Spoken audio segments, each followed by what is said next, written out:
So hey guys, welcome to my channel zoology vibes. Hope you all are good and fine. So आज हमारा lecture जो है वो पूरा बेस्ड है क्लास होलो यूथेरिडेंस पे। इससे प्रीवियस लेक्चर में हमने इसकी जो बाकी क्लासेस थी, 4 क्लासेस हम कवर कर चुके हैं इसकी, और इंट्रो कर लिया है हमने सारा एक एकाइनोडर्मेटा का। So without wasting time start करते हैं हम अपना आज का लेक्चर। जो क्लास होलोयूथ्रिडियंस हैं, इन्हें कॉमनली सी कुकुम्बर भी कहते हैं। ये बहुत यूनिक ग्रुप है, जितने भी हमने क्लासेस पढ़े उनके उसमें बहुत ज़्यादा यूनिक है। इनका शेप ही देख लीजिए, सबका स्टारफिश जैसा था, इनका कोई तो स्टारफिश जैसा शेप ही नहीं है। सी कुकुम्बर टाइप का शेप है। इनकी जो बॉडी है वो सॉफ्ट बॉडीड एनिमल है। सर्कुलर मसल्स और लॉन्गिट्यूडनल मसल्स जो होते हैं वो वेल डेवलप है। इनकी जो बॉडी है वो पूरी बॉडी जो है वो सॉफ्ट बॉडीड है, और इनकी सिमेट्रिकल हॉरिजॉन्टल है, मतलब ऐसे कोई सिमेट्रिकल आता है और एक साइड माउथ प्रेजेंट है और उसका अपोजिट साइड जो है एनस प्रेजेंट है। ठीक है। इनके जो बॉडी वॉल कंटेन करता है वो रिड्यूस, इनके जो स्पाइक्यूल्स होते हैं वो बहुत ज़्यादा रिड्यूस होते हैं और अलग अलग शेप के होते हैं। जैसे अभी ये सब तो हमने सब में देखा था, जो स्पाइक्यूल्स होते हैं, जो कैल्शियम या किसी भी प्रोटीन के बने हुए जो स्पाइक्यूल्स होते हैं, कांटे वाले स्ट्रक्चर्स होते हैं, वो अलग अलग शेप में पाए जाते हैं। ठीक है। यहाँ पे आप इनका स्ट्रक्चर देख सकते हैं। ठीक है। इनका जो माउथ है वो टेंटिकल से सराउंड करता है, चारों तरफ टेंटिकल्स प्रेजेंट होते हैं, और tentacles number to number, species to species, group to group vary करते हैं। 8 to 30 पाया जाता है टेंटिकल्स। और यही जो टेंटिकल्स है, ये इसका बेसिक फीचर है कि इनमें डिफ्रेंशिएट कैसे करें, स्पीशीज़ में, ग्रुप्स में इन्हें डिवाइड कैसे करें, तो इसी टेंटिकल्स के नंबर के थ्रू इनको डिवाइड किया गया है। ठीक है। और नेक्स्ट जो बात करते हैं हम कि ये जो स्लगिश होते हैं, ससाइल होते हैं, मतलब ज़्यादा थोड़ा बहुत मूव कर लेते हैं, ऐसी बात नहीं, बट ज़्यादा मूव नहीं कर पाते, स्लगिश होते हैं। इनकी जो वो होती है, ये जो फूड अपना ट्रैप करते हैं उसके थ्रू करते हैं। इनके बॉडी में जो टेंटिकल्स प्रेजेंट होते हैं वो कंटिन्यूसली म्यूकस को सिक्रीट करते रहते हैं, जिसमें जो भी फूड पार्टिकल है वो इंटेंगल्ड हो जाते हैं, और उसके बाद वो टेंटिकल्स के थ्रू माउथ में जाते हैं, माउथ से फेरिंग्स में, एंड देन फेरिंग्स से पूरा जो डाइजेस्टिव सिस्टम चलता है इनका उधर चले जाते हैं। पूरा इनका जो डाइजेस्टिव सिस्टम है वो फॉलो होता है। ठीक है। दे आइदर ब्रो और क्रॉल और on bottom of sea and found beneath the rock. या तो ये गड्ढे खोद के रहते हैं, या तो क्रॉल करते रहते हैं ये, या तो वो चट्टानों के नीचे पाए जाते हैं। ठीक है। जो चट्टान पड़े होते हैं हमारे ज़मीन के नीचे, मतलब समुद्रों में नीचे, वहीं पे पाए जाते हैं। ठीक है। इनका जो एक साइड होता है उसे सोल कहते हैं। सोल वो साइड होता है जहाँ से ये मूव करते हैं, वह जहाँ से ये लोकोमोट करते हैं, उसी साइड को हम सोल कहते हैं। और सोल में ही ट्यूब फीट प्रेजेंट होती है, पूरी बॉडी में नहीं होती। जैसे स्टारफिश में देखा था, उसके भी ओरल साइड में ट्यूब फिट प्रेजेंट थी, क्योंकि वो उस साइड से मूव करता था। तो सिमिलरली ये जहाँ से मूव करता है उस साइड को सोल कहते हैं, और वहीं पे जो भी ट्यूब फिट है वो प्रेजेंट होता है। ठीक है। And present on the side of the body limited to 3 ambulacra, the side called the sole. Sole कहते हैं उसको, मैंने आपको बता दिया। 3 एम्ब्रिकुला प्रेजेंट होता है, जो बॉडी का डिस्ट्रीब्यूटेड होता है 5 उसमें, मतलब पूरी तरीके से, जैसे रेडियल कैनाल चल रहा था उसी तरीके से ये एम्ब्रिकल एरियाज में होते हैं। 5 एम्ब्रिकल एरियाज होते हैं जो आपस में अच्छे जो डिवाइड होते हैं, इन्हीं में वाटर वेस्कुलर सिस्टम चलता है। ठीक है। इनके कुछ स्पीशीज़ होते हैं जिनमें ट्यूफिट जो है वो 5 एम्ब्रिकल एरियाज में डिवाइड होता है पूरी बॉडी के अंदर। ठीक है।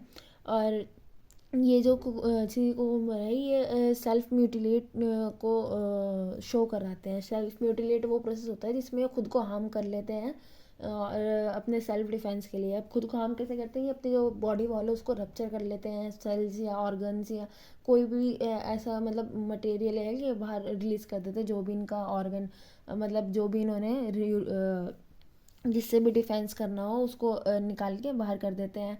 रप्चर कर लेते हैं अपने पूरे सेल वॉल को। जो भी पार्ट चला जाता है इनके वो सेल्फ डिफेंस के थ्रू, तो वो वापस से ग्रो हो जाता है, रीजनरेट हो जाता है। रीजनरेटिव पावर जो होती है हाई होती है इनकी। ठीक है। इट में also exert the content through the NS के थ्रू भी ये कुछ जो कंटेंट है वो निकालते हैं खुद को डिफेंस करने के लिए। The lost part are then regenerated, मैंने आपको बता दिया। ठीक है। इनका जो सेलोम होता है वो स्पेसिस एक फ्लूइड से पूरा भरा हुआ होता है, इनका सीलोम एक फ्लूइड से पूरा भरा हुआ होता है, ठीक है। इनका जो डाइजेस्टिव सिस्टम है वो ऑसोफेगस होता है, कंसिस्ट करता है ऑसोफेगस, स्टमक एंड इंटेस्टाइन। इनके इंटेस्टाइन जो हो रहा होता है इनका ओपन हो रहा होता है एक्सटीरियर क्लोका में, ठीक है। क्लोका एक कॉमन ओपनिंग होती है, वही उसी में जो यहाँ पे एनस वेनस सब होता है, तो वहीं पे जो ये है ओपन हो रहा होता है इंटेस्टाइन, ठीक है। यहाँ पर आप इसका क्लियर डायग्राम देख सकते हैं, बाकी तो अभी मैं पढ़ाऊँगी तो ज़्यादा क्लियर होगा फिर, ठीक है। इनका जो रेस्पिरेटरी सिस्टम है वो ट्री मतलब यूनिक है, मतलब यूनिक रेस्पिरेटरी ट्री पाया जाता है इनमें रेस्पिरेटरी सिस्टम का, ठीक है। इनकी जो सियोलोमिक कैविटी है उसमें पाया जाता है, पहली बात तो ये, ठीक है। और क्या होता है, ये जो होते हैं लॉन्ग दो लंबे लंबे ट्यूब्स कंटेन करते हैं जो बहुत ज़्यादा ब्रांच्ड होते हैं, ठीक है, और जो ओपन हो रहे होते हैं क्लोका में जाके। ये जो क्लोका के मसल से वाटर को पंप करते हैं, ठीक है, गैस एक्सचेंज के लिए जब पंप करते हैं तो गैस एक्सचेंज भी हो जाता है और एक्सक्रीशन का काम भी इसी रेस्पिरेटरी ट्री के थ्रू हो जाता है, ठीक है। तो जब भी पंप करते हैं तो उसी से पानी अंदर आता है एंड देन वहाँ से बाहर चले आता है रेस्पिरेटरी ट्री में पूरा होके, और यहीं से पानी थ्रू आउट हो जाता है, तो ये पूरा आपका रेस्पिरेशन के लिए हो जाता है। यहाँ पे आप पूरा रेस्पिरेटरी ट्री को देख सकते हैं, यहाँ पे क्लियरली शो नहीं है बट हाँ फिर भी देख सकते हैं, ठीक है।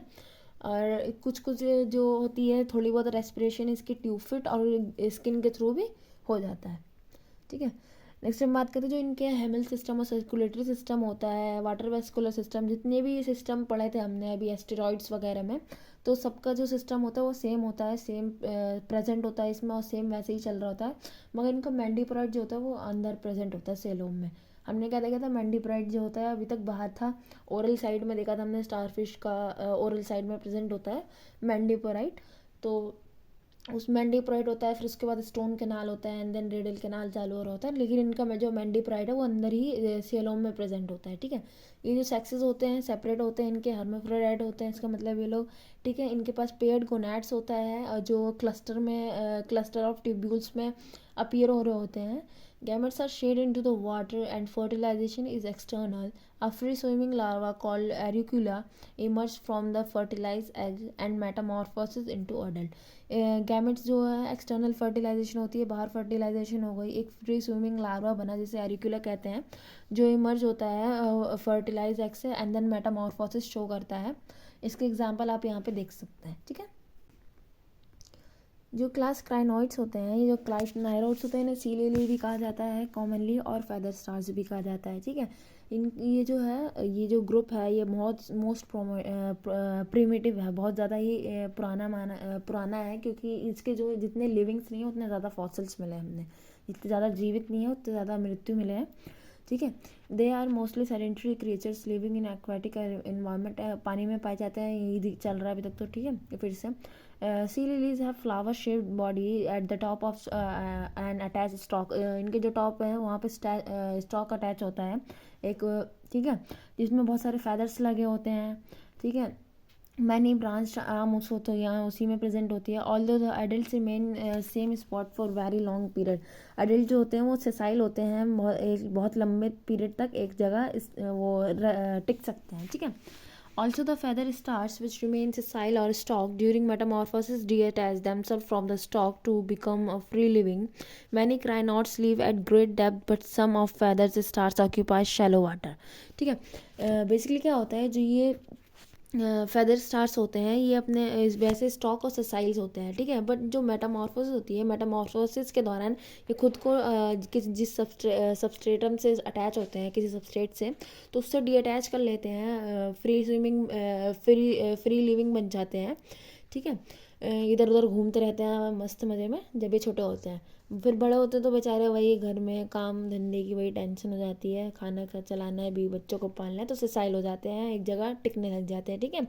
ये जो होते हैं ये ग्रेटेड डेप्थ में पाए जाते हैं, मतलब समुद्र की गहराइयों में या उससे थोड़ा ऊपर जो बीच में पानी होता है वहीं पे पाए जाते हैं, ठीक है। यहाँ पर आप इसका डायग्राम देख सकते हैं, सुंदर सा मैंने बनाया है, बिल्कुल अच्छा लग रहा है, ठीक है। सो अब हम बात करते हैं, the body disc of crinoids also calyx is covered by leathery skin, the tagnum. The tagnum contains calcareous plates. They are 5 flexible arms which branch off give 5 more arms. Each arm carries many lateral pinnules that are arranged like barbs or on a डिएटेटर। जो crinoids होते हैं उनके पास एक calyx present होता है, जैसे flower में होता है, उसी के ऊपर जो भी ये लेदर की वो होती है, मतलब कैलेक्स के ऊपर एक कवरिंग होती है लेदर की, जिसे हम टैगनम कहते हैं। टैगनम जो होता है वो कैल्शियस प्लेट का भी बना हुआ हो सकता है या फिर किसी और मटेरियल का भी बना हो सकता है, ठीक है। इनके पास जो होते हैं 5 फ्लेक्सिबल आर्म्स होते हैं जो ब्रांच ऑफ हो रहे होते हैं आगे जाके आर्म्स में, मतलब वो और ज़्यादा ब्रांच हो रहे होंगे, मतलब ब्रांच्ड आर्म होते हैं जो आर्म से फिर आर्म बनाते हैं, छोटे आर्म, बड़े आर्म, है ना, वो बनाते हैं, ठीक है। Each arm carries many little pinnules that are arrange like a barbs. Barbs की तरह अरेंज होता है हर आर्म के बाद बहुत सारे लेटरल साइड में, मतलब इस साइड में ऐसे ऐसे बाप्स वो पाइन्यूल्स प्रेजेंट होते हैं जो आगे जाके जो मतलब एज अ बाप्स की तरह अरेंज होते हैं, ठीक है। यहाँ पे आप देख सकते हैं पूरा डायग्राम, ये पाइन्यूल्स, ये जो छोटे छोटे स्ट्रक्चर्स दिख रहे हैं ना आपको, जस्ट अ सेकेंड, ये छोटे छोटे स्ट्रक्चर्स है, ये पाइन्यूल्स है। ये एक आर्म हो गया आपका, पूरा एक आर्म है भाई, ये इनका कंधा है, ये काइलेक्स है, ठीक है। ये एनाल ट्यूब है, ये अभी देख लीजिए, फिर बार बार ऊपर नीचे करना पड़ता है यार। ये एनाल ट्यूब है, ठीक है। ये स्टॉक है, ये पूरा स्टॉक है, स्टॉक में ही इनका जो एम्ब्यूकल वो सब चलता है, अभी हम देखेंगे सब चलता है। ये सिराएँ हैं, ये जितने भी ये बाहर के स्ट्रक्चर्स निकल रहे हैं ये सारी सिराई हैं, ठीक है, सिरी कहते हैं इन्हें। अब पता नहीं सिरी कहते हैं किरी कहते हैं, मुझे समझ नहीं आ रहा, मैंने सिरी कह दिया, ठीक है। The calyx and the arms together are called the crown. Calyx और आर्म आपस में जुड़ मिल के इन्हें टुगेदर जब करते हैं तो हम क्या बनाते हैं, ताज बना देते हैं, क्राउन बना देते हैं।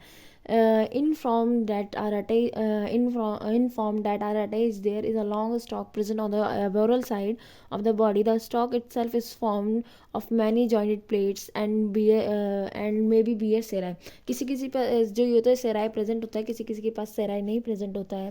जो ये स्टॉक होता है ये भी जॉइंटेड होता है, पार्ट से जॉइंट होकर बना हुआ होता है पूरा, खुद से मतलब कंटिन्यूस नहीं होता, किसी के जॉइंट्स होते हैं स्टॉक में भी, आप ऐसा समझ सकते हैं। जो स्टॉक होता है उसमें जॉइंट प्रेजेंट होते हैं, ठीक है। सो यहाँ पे आप इनका स्ट्रक्चर देख सकते हैं। अभी ये जो एम्ब्रिकल ग्रूव है इनके बारे में भी हम पढ़ लेंगे सब, समझे, टेंशन नहीं लेने का आप उन्हें, है ना, ठीक है। In crinoids madreporite spines and pedicellariae are absent. Madreporite जो होता है और स्पाइंस जो होता है, जो पेडिक्लेरी होता है, ये सारे एब्सेंट होते हैं, ठीक है। जो पेडिक्लेरी जो मैंने बताया था सी स्टार्स में सब साफ़ करने के लिए काम आता है, क्लीनिंग के लिए, अगर कोई छोटा सा कोई भी ऑर्गेनिज्म आके उनमें बैठ जाए तो उन सबको क्लीन करने के लिए पेडिक्लेरी काम होता है, वो भी एब्सेंट होता है। स्पाइंस बिल्कुल एब्सेंट होते हैं, और वो मैडीपोराइट भी एब्सेंट होता है। ये मैडीपोराइट होता है बट मेरी आदत शुरू से ही मैंडीपोराइट कहने की है, तो थोड़ा एडजस्ट कर लेना, ठीक है। Crinoids feed on small organisms that are caught in the umbilical groove with the help of tube feet and mucus net. ठीक है, ये जो क्राइनॉट्स हैं ये अपना जो खाना ट्रैप करते हैं, जो भी फ्रूट ट्रैप करते हैं एम्ब्रिकल ग्रूव के थ्रू, और जो म्यूकस की नेट सिक्रीट होती रहती है कंटिन्यूसली उसके थ्रू, ठीक है। The ciliated ambulacral grooves transport the food to mouth. Ambulacral groove से खाना आ गया भाई माउथ में, ठीक है। माउथ से खाना कहाँ गया, एक छोटा सा एसोफेगस होता है इनके पास, पैर सा छोटा सा, उसके पास आ गया, ठीक है। फिर वहाँ से कहाँ गया, इंटेस्टाइन में गया। The intestine be a diverticula entrance aborally for the distance before taking complete turn to open through the anus located on the rest cone. जो कोन होता है वो अब पाया जाता है, या मैंने बता दी जो इंटेस्टाइन होता है उसके पास दो मतलब डाइवर्टिकुला प्रेजेंट होता है, दो उभरे हुए पार्ट्स प्रेजेंट होते हैं जो रन्स कर रहे होते हैं एबोरली, माउथ से नीचे के साइड कर रहे होते हैं, और फिर वो टर्न कर लेते हैं पूरा एनएस के साइड, ठीक है।